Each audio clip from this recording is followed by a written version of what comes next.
Pues en esta serie de entrevistas que estamos haciendo en Madrid, a ver, por favor, no podemos dejar de hablar de enigmas, misterios. Con un buen amigo además de servidor y de este canal, como es David Cuevas, periodista, investigador de lo insólito, colaborador de revistas, medios especializados, entre ellos, por ejemplo, Espacio en Blanco de Radio Nacional de España y otros tantos programas de radio y televisión. Y además un fantástico escritor que Ah, aquí tiene este libro. Y este libro es una maravilla. Lo sin rostro, encuentros cercanos con entidades. De otro lado, y de eso quiero hablar con él, porque David es un escéptico. No sé si te puedo presentar así. Bueno, David, bienvenido, primero de todo. Bien hallado. A ver, yo ya me he acostumbrado a empezar defendiéndome de tal palabra, que por cierto es muy bonito, es fantástico, ya lo explicaremos, porque se me tiende a presentar así de manera, digamos, habitual. Y está bien porque efectivamente yo me considero escéptico, porque el escéptico es el que duda, el que tiene la mente abierta, el que indaga, pero el que obviamente pues mantiene un escudo de seguridad para que no se la cuelen. Con lo cual yo puedo decir alto y claro que me considero escéptico, pero hay que matizar esto porque hay muchas personas que nos están viendo que cuando escuchan la palabra escéptico piensan, va, este tío no se cree nada, ¿no?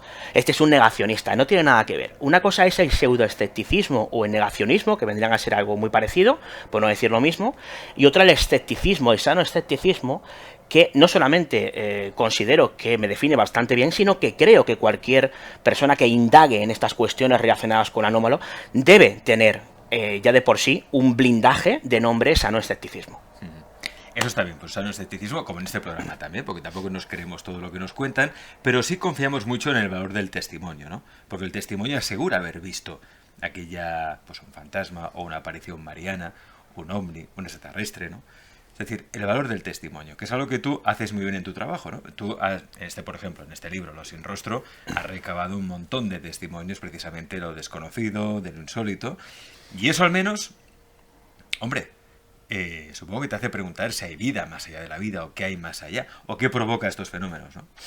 Sí, a ver, si el misterio fuera una pizza, ¿vale? Los testigos serían, como mínimo, 3/4 de sus salsas, ¿no? Por no decir que también son la base. Es decir, no habría misterios sin personas que nos contaran experiencias propias relacionadas con misterios. Esto hay que dejarlo claro.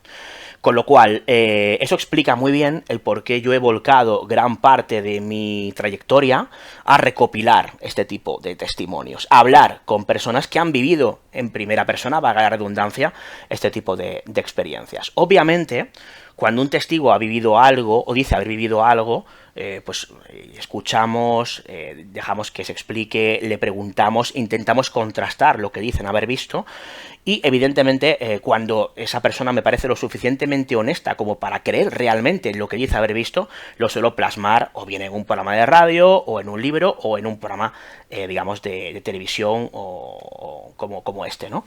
Pero dicho esto hay que decir que yo no puedo validar lo que realmente dice haber visto el testigo. Yo estoy convencido, puedo estar convencido, de que creo que 105 testimonios, ¿no? 105 personas que hay incluidas, por ejemplo, en Los sin rostro, creen haberse topado con algo inexplicado. Lo que yo no puedo saber para nada es lo que realmente han visto, puesto que no estoy en sus cabezas, ¿no? O sea, mi labor como periodista, en este caso, es recopilar esa información, intentar contrastarla en la medida de mis posibilidades o las que ofrezca el caso o la experiencia, y bueno, y plasmar siempre, insisto, con la honestidad por delante que a mí me manifiesta el testigo a la hora de dar veracidad a lo que él cree haber visto. Otra cosa es lo que haya visto, porque obviamente no lo sabemos. Ni tú ni yo, ni probablemente lo tenga del todo claro el propio testigo que ha interpretado algo como anómalo, pero que no tenemos manera, digamos, científica de saber a ciencia cierta qué es lo que ha visto. Sobre todo cuando son casos de testigo único, aunque hay otros muchos, en los que hay, pues, digamos, avistamientos masivos, en los que son varias personas los que contemplan, por ejemplo, pues un ovni o un fenómeno extraño a la par o desde diferentes órbitas. En este caso ya estaríamos hablando de algo un poquito más difícil, digamos, de explicar, son sacando lo convencional, ¿no? En este libro, abordas un caso que es, hombre, ciertamente polémico, ¿eh? Pues se ha hecho una película sobre el caso, el Poltergeist de Vallecas, ¿eh? Del que alguna vez ya hemos hablado en el programa. Con todo lo que has investigado, toda la información que has recabado, ¿se puede asegurar que allí pasaron fenómenos extraños, paranormales? ¿Tenía más que ver quizá con los poderes mentales que podía tener la niña? ¿Qué pasó allí, en Vallecas? Bueno, pues ¿cuántas horas tenemos, Alex? Pues tenemos, mira, hasta las 2 de la noche. No, voy a intentar resumir mucho porque la historia es muy larga, ¿no? Nosotros hicimos un programa de Dimensión Límite, ligerito, veraniego, de 12 horas de duración, para que te hagas una idea de la información que hay ahí, ¿no? Y no estaba todo porque era imposible contemplarlo. Pero voy a intentar hacer una suerte de síntesis de lo que yo creo que realmente pudo ser el caso Vallecas. Si me preguntas si yo creo que todo, absolutamente todo lo que sucedía en aquella casa de Vallecas pudo tener explicación, tengo que decirte que no lo tengo del todo claro. Pero si me preguntas si la mayoría de los fenómenos que allí se produjeron, sobre todo los más importantes, a los que más lastre se le ha dado, pueden tener una explicación, te diría que sí. Después de habernos entrevistado pues, con toda la familia prácticamente, después de haber contrastado las informaciones como hemos podido, después de haber conseguido el informe de autopsia de la pobre Estefanía Gutiérrez Lázaro, que es esta chica que fallece 1 año y medio después de hacer una ouija, a raíz de lo que ese fallecimiento, a raíz del cual empiezan a producirse fenómenos extraños en la casa, hay una intervención policial y se mediatiza el caso, ¿no? Después de haber conseguido ese informe de autopsia, insisto, y haberlo contrastado no con 1, no con 2, con 3, sino con 6 médicos forenses. Uno de ellos, el médico forense que hizo la autopsia. Después de haber estado en la casa, de haber contrastado, comprobado ciertas cosas que se nos comunicaron, ¿no?, en entrevistas por parte de algunos de los familiares. Lo que puedo decirte es que lo que sucedió en el caso Vallecas, en el 95% de las situaciones aparentemente paranormales, tuvieron que ver con una cuestión puramente sugestiva que derivó de un drama puramente humano, que poco tenía que ver con lo paranormal propiamente dicho.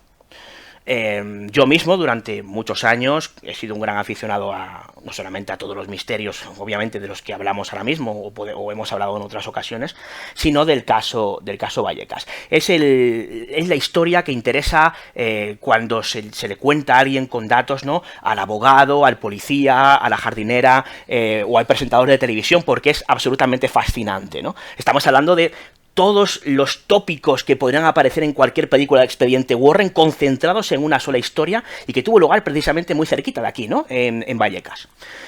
Pero, tal y como te decía, después de haber primero indagado periodísticamente y luego haber investigado también desde dicha disciplina, todo apunta, o casi todo apunta, a un drama puramente humano, un efecto bola de nieve sugestivo, será muy largo de contar y de explicar, muy delicado también, todo hay que decirlo, que, bueno, pues explicaría, insisto, gran parte de lo que sucedió en aquella casa de Vallecas, ¿no?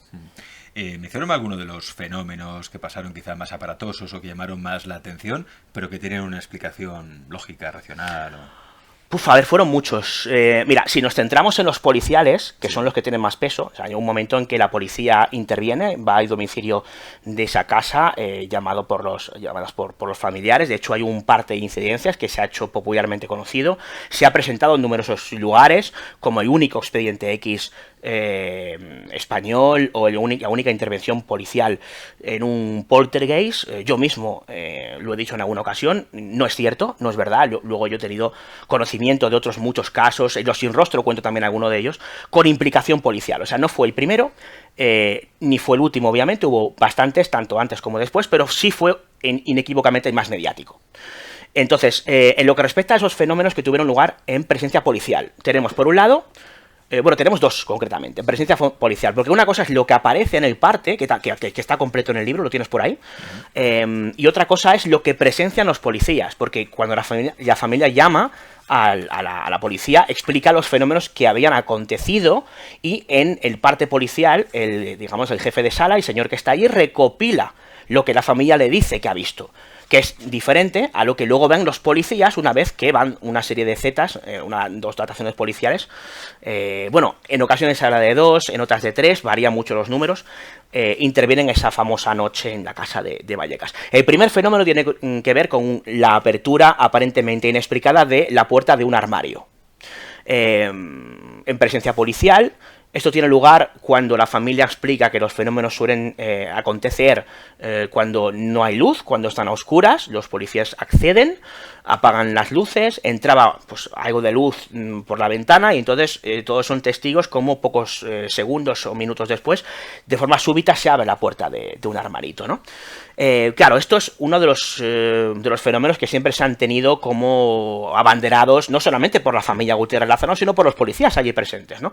Con el inspector jefe José Pedro Negri mediante. ¿Qué sucede? Que cuando me entrevisto con dos de los hermanos, uno de ellos era de los más pequeños, Maximiliano, pero el otro era de los más mayores, como es Ricardo, lo que me cuentan es que habitualmente en ese armario se solían colocar álbumes de fotos, libros y demás, y el imán estaba un poco fastidiado, de manera que era habitual que la puerta del armario se abriera de forma súbita, no por una cuestión paranormal, sino por el peso de lo que eran los álbumes que caían sobre la puerta del armario. Se da la casualidad de que al llegar la policía a la casa esa noche, tanto Concepción Lázaro como su marido, como Máximo, sacan una serie de álbumes que tienen dentro de ese mueble, del cual se abre la puerta del armario, y sacan unos álbumes con recortes de prensa. Miren, si hemos salido hasta los medios, mira, aquí hay un artículo de la revista Más Allá, aquí hay un artículo del periódico TAE, ¿no? O sea, la policía iba viendo lo que se había dicho sobre la casa en diferentes medios, ¿no? A raíz de esos álbumes que se sacaron de ese mueblecito. Cuando se vuelven a meter y cierran la puerta, se ve que no estaban lo suficientemente bien colocados y la puerta, tal y como hacía en otras ocasiones, se abrió súbitamente. Claro, ante la sugestión de vamos a apagar las luces a ver si sucede algo, evidentemente aquello se tomó como algo paranormal, pero son los propios familiares, dos de los propios familiares los que explican que eso era habitual, ¿no? Y otro de los fenómenos más conocidos es el fenómeno de un estruendo que suena en un balcón en presencia también policial. Bueno, uno de los dos hermanos con los que yo me entrevisté para Crónica del Mundo, también aparece toda la entrevista en el libro, en Los sin rostro, me contaba que fue su madre cuando en un momento dado los policías estaban en la habitación entretenidos hablando con algunos familiares, la que le dice a este chico, a Ricardo, oye, mira, coge una piedra que hay en el salón y tírala para meterme un poco de miedo y que esta gente se piense que esto va en serio, ¿no? Y este chico lo hizo. O sea, este fue un fenómeno producido fraudulentamente por uno de los miembros de la familia, reconocido por el propio miembro de la familia, ¿no? Con lo cual, los dos fenómenos que tuvieron lugar, insisto, en presencia policial, porque luego tuvieron lugar algunos previos y otros posteriores, sí, tienen una explicación. Podría estar citándote más que según, insisto, algunos miembros la tienen, ¿no? Pero estoy leyendo aquí, ¿no? Dice, según el parte oficial, en el recorrido que los policías hicieron por las diversas habitaciones de la casa, observaron un crucifijo de madera al que el fenómeno al que estamos haciendo referencia le había dado la vuelta, arrancándole un Cristo que tenía adherido. Sí, ellos explican que habitualmente, digamos, esas paredes eran paredes de una calidad bastante cuestionable y que tenían, el crucifijo estaba sujeto con un tornillo y que cualquier portazo, cualquier, digamos, sonido un poco más alto de lo habitual, hacían ya que el propio crucifijo cayera de forma habitual. Entonces dijeron que ese fenómeno que se produjo no delante de la policía, insisto, sino antes de que llegara la policía, ellos no saben a ciencia cierta que fuera así, pero dijeron que era habitual que tanto ese crucifijo como otras cosas que estaban colgadas en aquellas paredes cayeran, debido pues al siempre mete un portazo de una habitación contigua, ¿no? Fíjate también que, según el mentado aparte y a la par con el crucifijo, hay un póster en el que se producen de forma súbita y extraña 3 arañazos. Esto es muy interesante, porque esto sí que se incluye en ocasiones como algo que presenció la policía, sí. No queda nada claro, pero esto sí que pudimos saber, mi compañero Juanjo Sánchez Oro y yo, cuando estuvimos indagando en el caso, que este fenómeno es previo a la noche policial, y lo sabemos por la sencilla razón, porque días antes de esta intervención estuvo grabando un equipo del programa Turno de Noche, con el profesor Germán de Argumosa. Y cuando están, dando una vuelta por la casa, que esto aparece grabado, ¿no? Ellos graban el audio para el programa de radio El Recorrido, pues aquí pasó esto otro. Hay un momento en que dice, mira, y entonces Argumosa dice, y este póster, o sea, el póster ya estaba rasgado.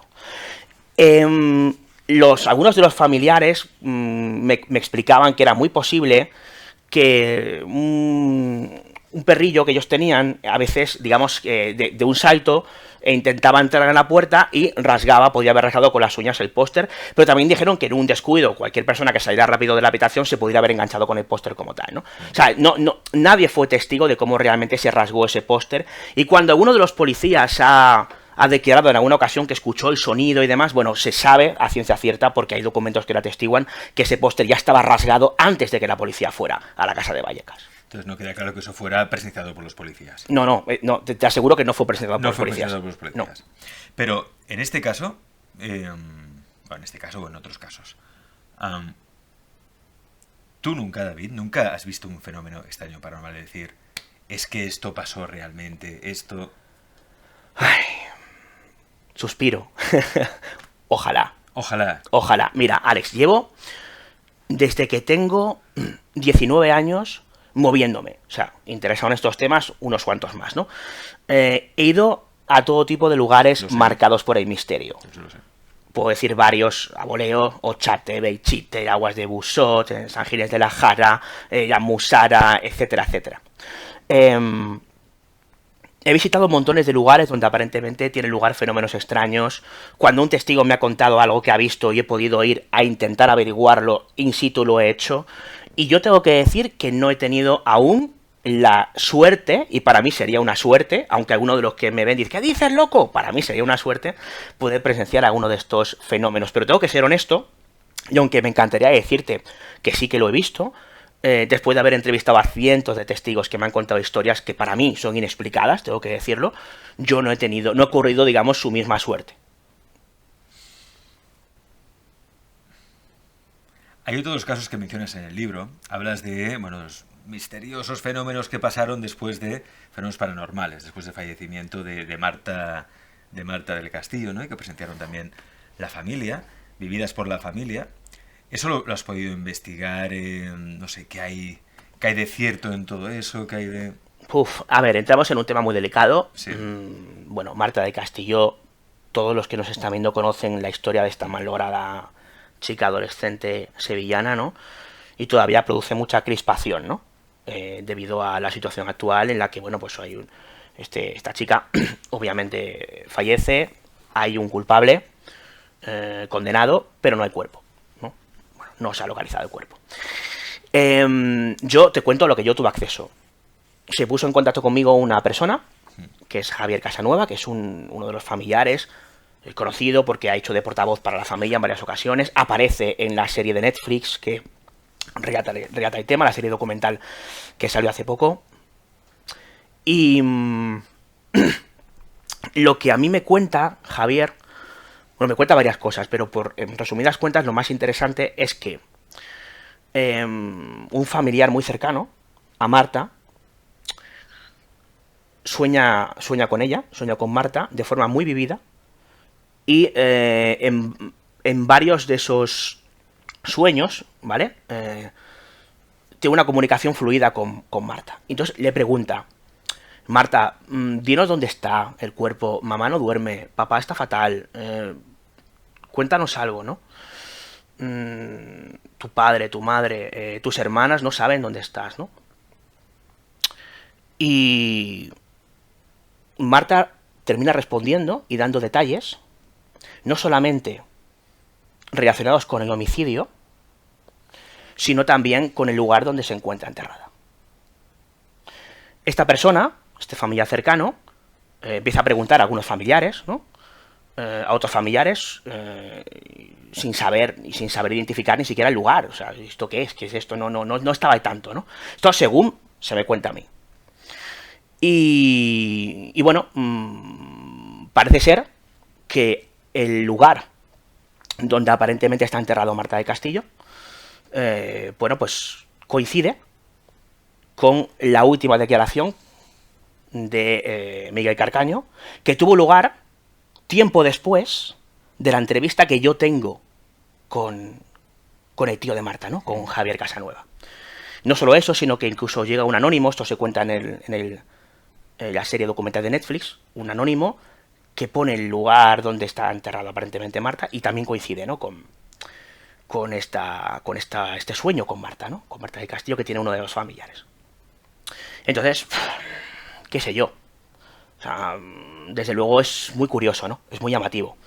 No solamente eso, sino que también me cuentan un detalle muy interesante, y es que Miguel Carcaño, como no había manera de que este hombre diera con el paradero exacto del cuerpo de esta pobre chica, llega a ser sometido a hipnosis en dependencias policiales, ¿no?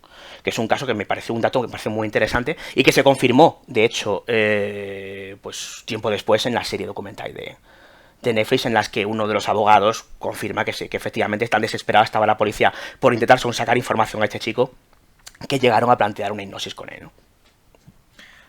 De todos los casos que has investigado, ahora hay muchos, ¿no? Pero ¿cuál te ha impactado especialmente? Aquel que dices, este me hace al menos tener la duda.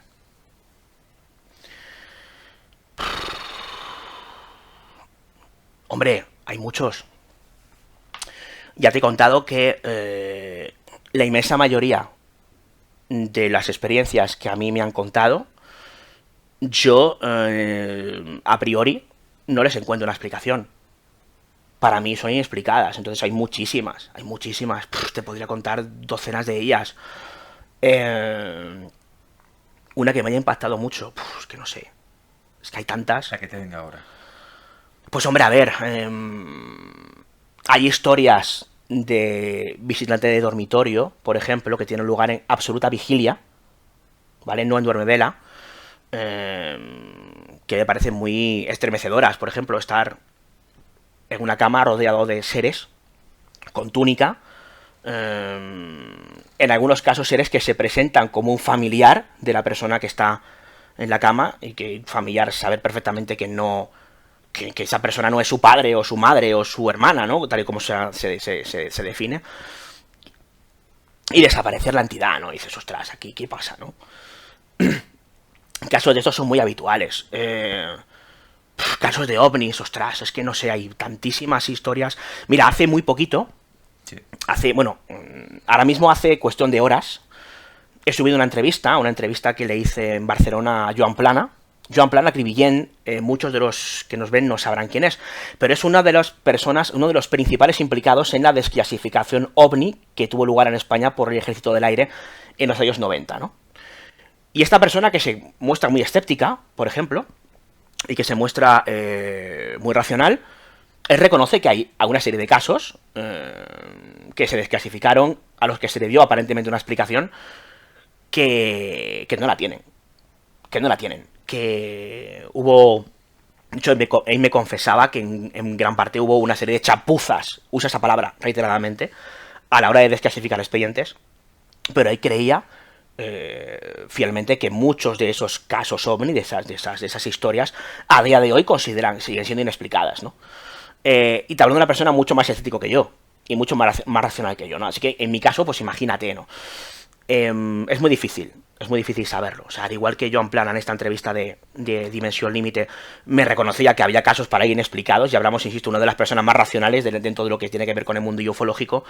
Yo, que soy mucho menos escéptico que él, te diría que es muy difícil quedarme con una, porque hay muchísimas que de sucederme a mí, he de reconocerte, Alex, que no sé cómo reaccionaría.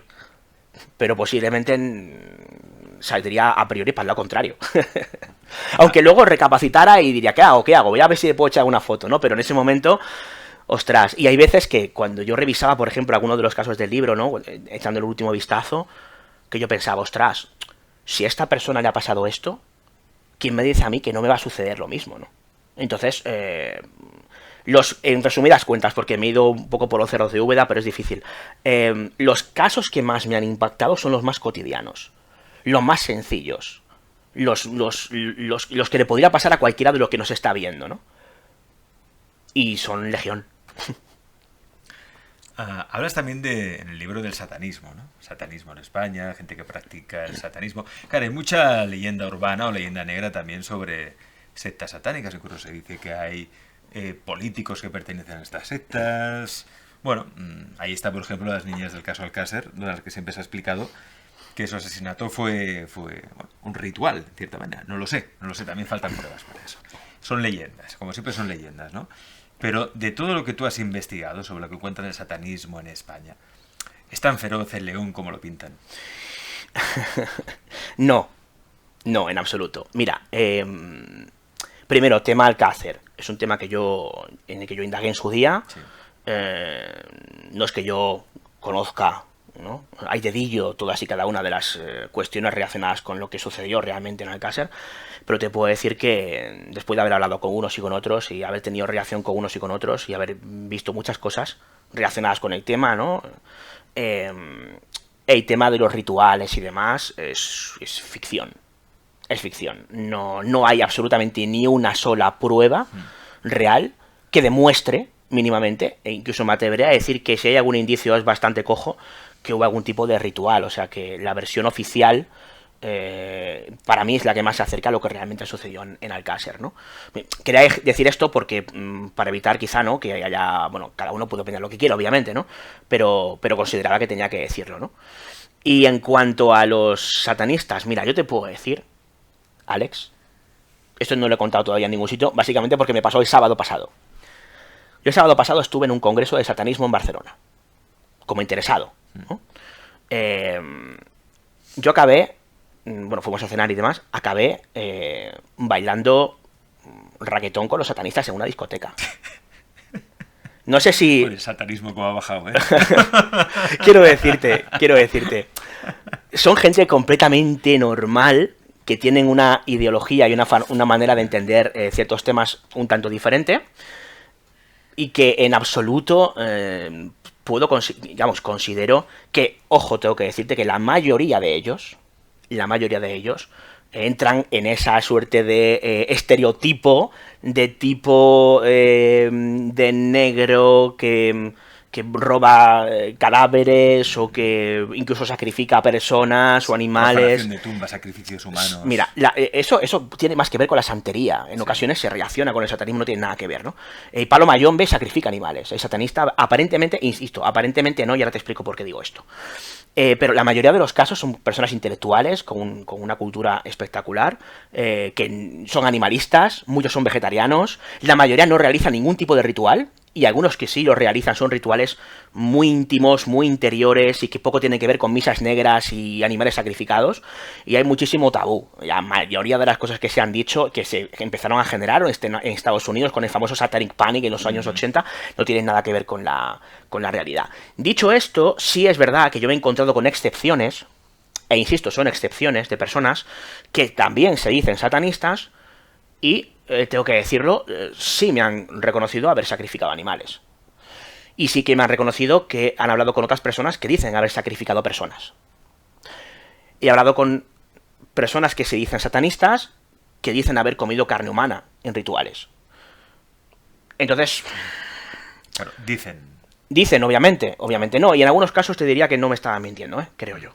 Pero, claro, y aquí es donde yo voy. En el libro lo explico, ¿no? Así como un reportaje que hice también para El Mundo sobre el tema.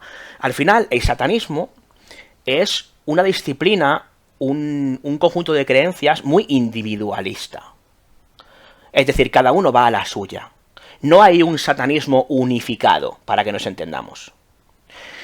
Con lo cual, si bien es cierto que en la mayoría de las personas que se dicen satanistas, los tabús en su vida diaria o cotidiana brillan por su ausencia, también hay casos, insisto, muy concretos, muy específicos de personas que sí dicen haber hecho ciertas cosas o ciertas prácticas más relacionadas con santería que con satanismo, pero siendo satanistas, con lo cual, no lo sé. Yo he querido ser honesto con el lector y yo he puesto todos los casos con los que yo me he topado, ¿no? Y creo que fueron una decena de satanistas con los que yo me entrevisté. Me costó porque algunos de ellos no se dejaban.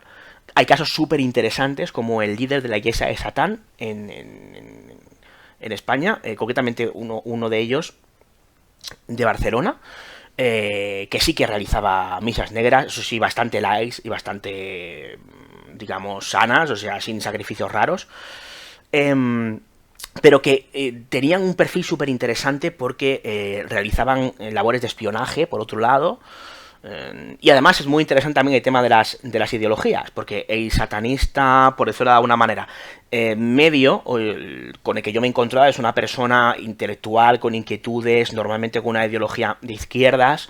Bueno, pues este otro personaje que yo te comento era un tipo que era simpatizante de Vox directamente, y que estaba adscrito en partidos de extrema derecha, con lo cual es que ni siquiera en eso coinciden algunos de los perfiles. En resumidas cuentas, hay, digamos, de todo para todos en el mundo del satanismo, y aunque la mayoría, insisto, no se adscriben a ese tipo de tabús, pues hay otros que van a la suya, porque al fin y al cabo es que todos van a la suya. Hay una suerte de egoísmo controlado dentro del satanismo, tal y como decía Anton LaVey, que fue el autor de la famosa Biblia satánica. En este programa, David, pasa mucha gente, muchos testimonios también de lo insólito, testimonios de personas que aseguran estar contactadas con extraterrestres o incluso haber visto apariciones marianas, apariciones de la Virgen, incluso de estar en contacto con el espíritu de sus seres difuntos, etcétera, etcétera, ¿no? Y yo siempre digo, es decir, el fenómeno como tal quizás sí que se produce, o existe en su mente, o ellos tienen esa percepción.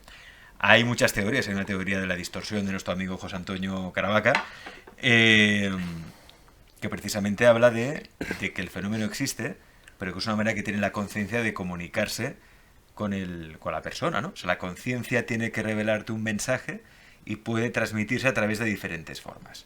Y una forma puede ser un extraterrestre, como puede ser una aparición mariana, como puede ser un fantasma, es decir, que existen otros mundos pero que están en este, otras dimensiones, otras realidades pero que están en este, y que las personas perciben esa otra realidad según su sistema de creencias o según cómo esa conciencia, que al parecer tiene una inteligencia, se comunica con ellos en la forma en que puede llegar más a ellos o la pueden entender mejor.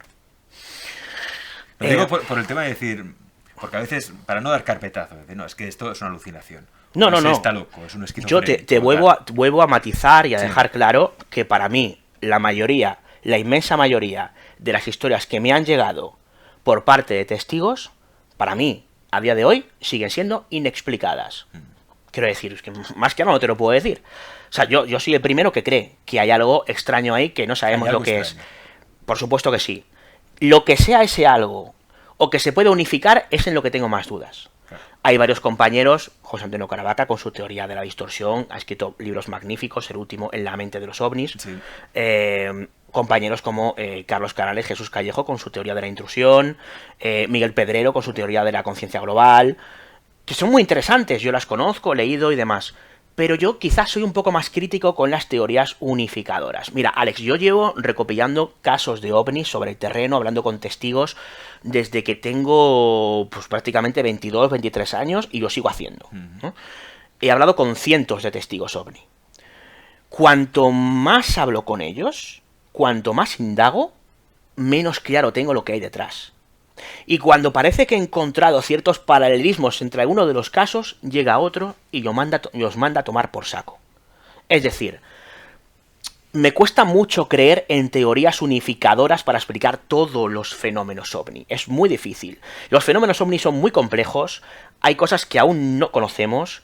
Yo creo que sí hay una inteligencia detrás, lo que no sé es de dónde viene o si viene de algún sitio concreto, ¿vale?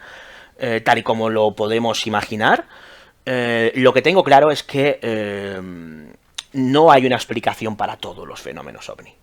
Y yo respeto mucho a estos compañeros que he citado, aplaudo la valentía de dar un paso adelante que yo no he dado. Yo soy un recopilador de casos, yo no soy un teórico ni nada parecido.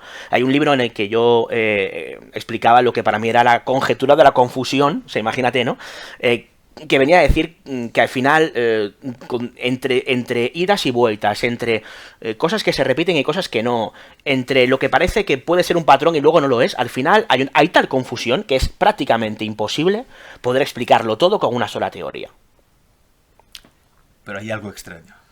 Hay algo extraño. Sí, algo o varias cosas. Sí, para mí el fenómeno ovni, los fenómenos ovni, la mayoría de los casos ovni que no tienen una explicación a día de hoy, para mí tienen algo extraño. Otra cosa es que conforme vamos avanzando e indagando, vamos descubriendo que algunos de esos clásicos pues no eran tan inexplicados como nos hicieron creer en su día. Pero aún así queda un gran reducto de casos que a día de hoy siguen inexplicados. No me refiero solamente a los clásicos, me refiero a otros tantos que yo no paro de recopilar prácticamente todas las semanas, me van llegando y demás, que son casos que tienen lugar o recientemente o en años previos y que no eran conocidos, ¿no? Y no solamente hablamos de luces lejanas en el cielo que hacen algún movimiento que puede resultar errático.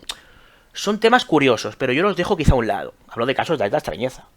O sea, en el libro yo explico casos como el de Talavera Real, en el que varios militares dispararon contra un ser directamente, ¿no? U otro caso, en Talavera de la Reina, pasamos de una talavera a otra, de varias personas que vislumbraron un ser humanoide de 7 metros. 7 metros, que es una pasada. Dice, pero no puede ser, pero bueno, ahí está el testimonio de estos chavales, ¿no? Entonces, bueno, concretamente hablamos con uno de ellos porque el resto no quiso, y daba miedo contarnos, ¿no? Están los dibujos en el libro y son bastante estremecedores. Entonces, jova, es obvio que siga habiendo cosas inexplicadas. Lo que yo no tengo nada claro es que todas esas cosas respondan a un único patrón o a una única inteligencia. Es lo que yo creo que no está nada claro. Quizás porque soy demasiado joven como para saberlo, o quizás porque yo no he dado, insisto, el paso o no he tenido la valentía extra que han tenido otros compañeros a la hora de intentar conjeturar sobre lo que hay detrás, ¿no? Pero insisto, no creo que haya una sola explicación para todo eso. Me resulta bastante, a día de hoy, bastante inconcluso, como poco. Supongo que también, David, habrán hablado de curaciones milagrosas o remisiones espontáneas de la enfermedad después de tener una experiencia paranormal o incluso después de haber tenido una experiencia cercana a la muerte. Sí. ¿No los han contado? Sí. En el libro cuento varias, además muy espectaculares, ¿eh? Historias de personas que se les diagnosticó una enfermedad mortal directamente y que después de haber tenido contacto con una entidad como cualquiera de nosotros, una persona normal y corriente que les da unas palabras de ánimo, y que cuando al día siguiente van a agradecer a esa persona, resulta que la persona no está, ni existía, ni se la esperaba, ni nunca estaba ahí. De estos cuento varias historias, ¿no? Y que luego la enfermedad remitió de forma espontánea en cuestión de meses. Eso yo he recopilado casos que son quizá las historias más positivas algunas de las historias más positivas que aparecen reflejadas en Los Sin Rostro, ¿no? Pero sí, o sea, a ti te las han contado, a mí también, y ya te digo yo que hay historias bastante potentes que van más allá de lo que es simplemente la visión del ser o de aquello que podemos considerar inexplicado.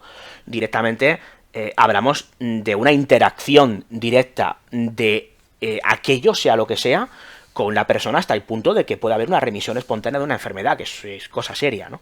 Mira, fíjate, me gustaría leer uno de los casos, sí, para que también lo dices alguna idea. Uh-huh. Hablas aquí del médico fantasma. El médico fantasma que al parecer salvó una vida.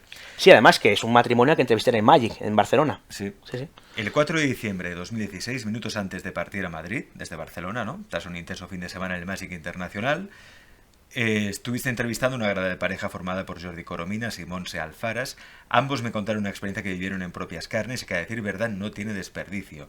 Según Jordi, tenía una infección de cuello que se complicó y me acabaron ingresando en el hospital. En la recepción de urgencias no supieron decirme a qué podía deberse.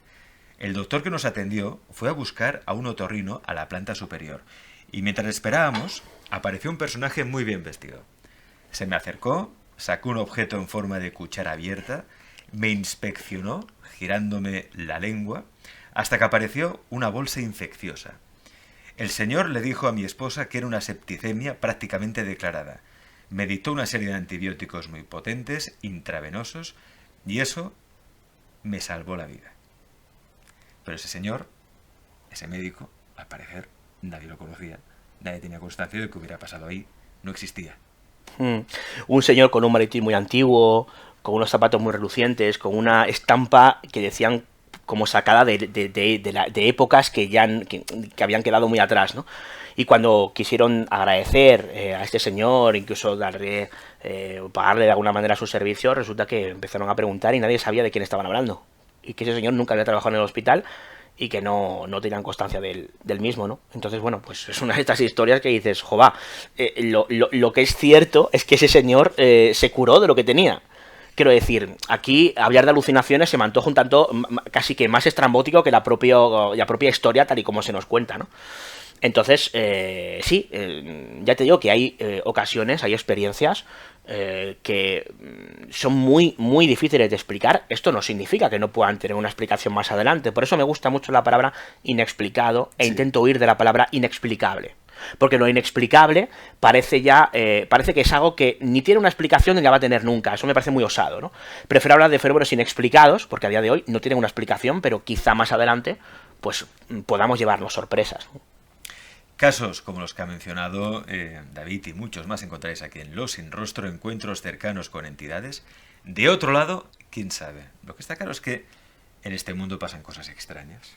De alta extrañeza, me gusta mucho esa expresión, de alta extrañeza, Sí. Que de momento no tienen explicación, pero estoy seguro que en un futuro la tendrán. Pues fíjate que ahí yo no lo tengo tan claro como tú. Yo creo que puede que la tenga, pero no tengo tan claro que todos los fenómenos que hoy consideramos inexplicados terminen siendo explicados.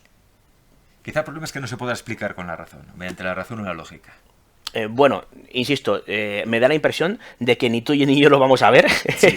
eso seguro, pero pienso que nuestra descendencia, en caso de que exista, tampoco van a tener constancia de que muchas de las cosas que hoy contamos como inexplicadas, dentro de 50 o 100 años, sí que tengan una explicación satisfactoria. Me temo que no va a ser tan sencillo. Los Ahí, Sin Rostro en todas las librerías. Al final he quedado yo menos escéptico que tú, ¿eh? He quedado yo menos escéptico que tú al final. David, muchas gracias por A ti, estar aquí. a ti, Alex.